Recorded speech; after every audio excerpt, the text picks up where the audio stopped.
The rewards credit card is the greatest marketing invention of the last 50 years. Not the greatest financial product, not the greatest deal. The greatest marketing invention. Because somewhere between the airport lounge access and the cashback percentages and the welcome bonus that felt like free money, the credit card industry convinced an entire generation of consumers that spending more is the same thing as saving more. And not only did people believe it, they optimized for it, they researched it, they built spreadsheets for it, they joined Reddit forums dedicated to maximizing it, and the entire time, the industry was laughing all the way to a bank that they already owned. Because the rewards credit card industry generates over $150 billion in revenue every year, and almost none of that money comes from annual fees. It comes from you, from the merchants you shop at, from the interest you pay when you don't pay your balance in full, from the behavioral shifts that happen quietly, invisibly, and measurably, the moment you start thinking about spending as a way to earn rather than a way to lose. The math of rewards cards is not complicated, it just requires you to look at it from the other side of the table, and the credit card companies have spent billions of dollars making sure you never do. And if flipping the table on the financial products that are supposedly working in your favor sounds like the kind of thing worth understanding, hit subscribe, because that's exactly what this channel's for. Now, back to your points. The first lie is the one hiding in plain sight, the one on the front of the card, in the marketing email, in the airport billboard.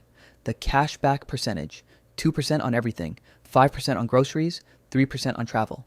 These numbers are real. The math behind them is not a scam. If you spend $1,000 and get 2% back, you got $20 back. That's true. What's also true is that you spent $1,000, and the study you haven't seen, the one that credit card companies absolutely have seen because they commissioned it, is the one showing that people spend measurably more when they pay with a credit card than when they pay with cash. Not a little more, significantly more. A 2001 MIT study found that people were willing to pay more than twice as much for the same item when paying by credit card versus cash. Twice as much. And that was before rewards cards turned spending into a points game, before every dollar became a unit of progress towards something, before your credit card app started showing you how close you were to your next reward tier. The 2% you're earning on your purchases is real. The 20% more you're spending to earn it is realer. And this is the mechanism the industry calls interchange. Because every time you swipe a rewards card, the merchant on the other end pays a processing fee, not a flat fee, a percentage. And rewards cards charge higher interchange fees than basic cards, typically between 1.5% and 3.5% of the transaction, depending on the card and the merchant. That fee goes to your bank, and part of it gets recycled back to you as rewards, which means the 2% cashback you think your bank is giving you is actually coming from the coffee shop, the grocery store, the small business owner who processed your transaction. They are subsidizing your rewards involuntarily.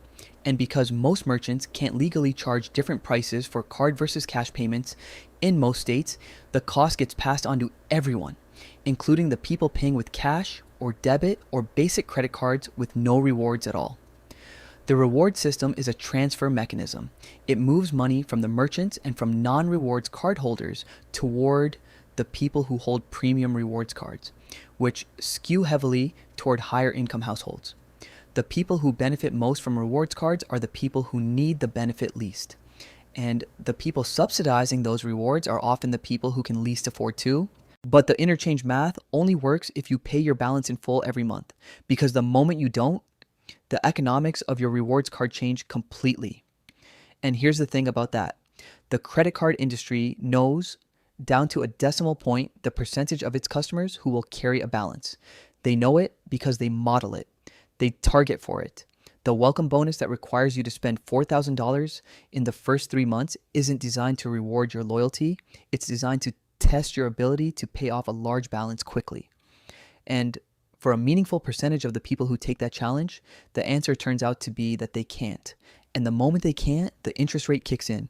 And the average credit card interest rate in the United States right now is somewhere above 20%, which means the 2% you were earning in cashback just became the least relevant number in the conversation.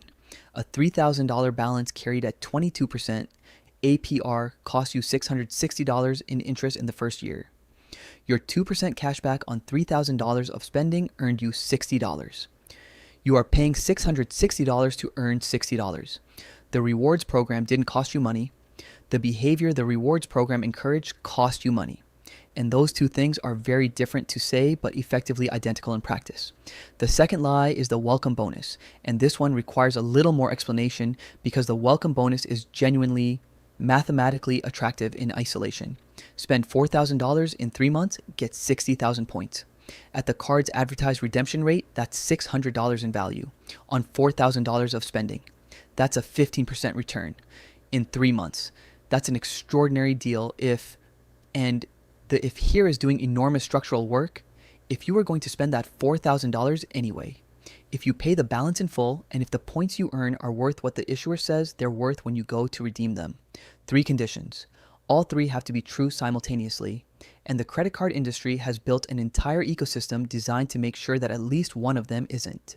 The points valuation problem is where it gets particularly elegant, because credit card points are not dollars. They are a private currency issued and controlled entirely by the card issuer, with redemption values that change without notice, transfer partners that get added and removed, and award availability that exists at the issuer's discretion.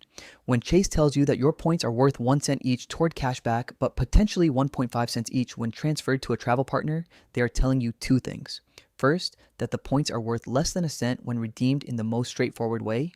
Second, that to get maximum value, you need to learn an entirely separate skill set, understanding airline alliances, award charts, transfer ratios, and booking windows.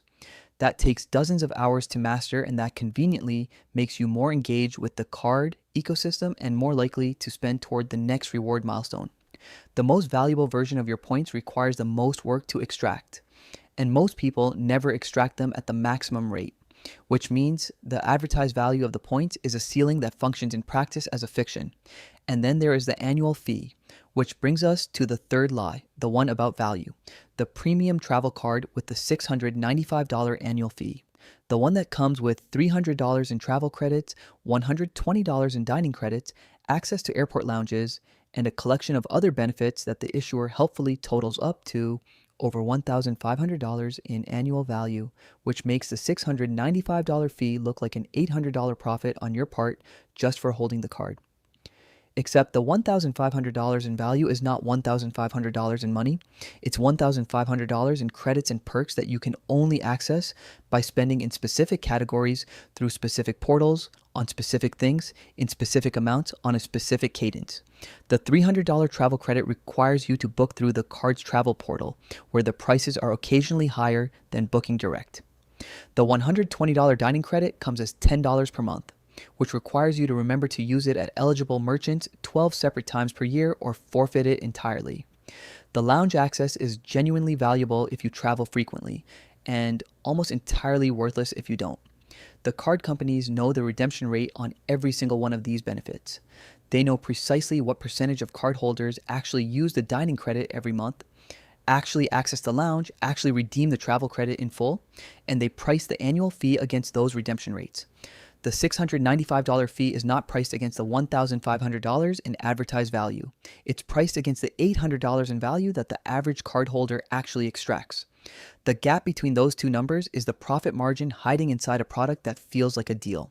Now, here's the part that should make you genuinely uncomfortable, because the credit card rewards industry isn't just a financial product. It's a behavioral engineering system. The points, the tiers, the progress bars, the milestone notifications, the limited time bonus categories, the streak rewards, the personalized offers based on your spending patterns. All of it is designed by teams of behavioral economists and psychologists whose job is to make spending feel like earning, to make a cost feel like progress, to replace the natural psychological friction of parting with money, the friction that exists for a reason that evolved to help you make good decisions about resource allocation, with a dopamine hit tied to accumulation. The credit card rewards program is a loyalty program in the same way that a casino's player card is a loyalty program. It rewards you for engaging with the system. It tracks your behavior, learns your patterns, and uses that knowledge to keep you more engaged with the system. The house always wins because the house designed the game, and the game was designed for you to enjoy playing it. Which doesn't mean you should cut up your rewards cards. It means you should look at them the way the people who issued them look at them, as a tool with specific conditions under which it works in your favor, paid in full every month, used only for spending you were going to do anyway, redeemed through the highest value pathway you can realistically access, and a much larger set of conditions under which it works in theirs. The rewards card is a good deal for a specific type of person.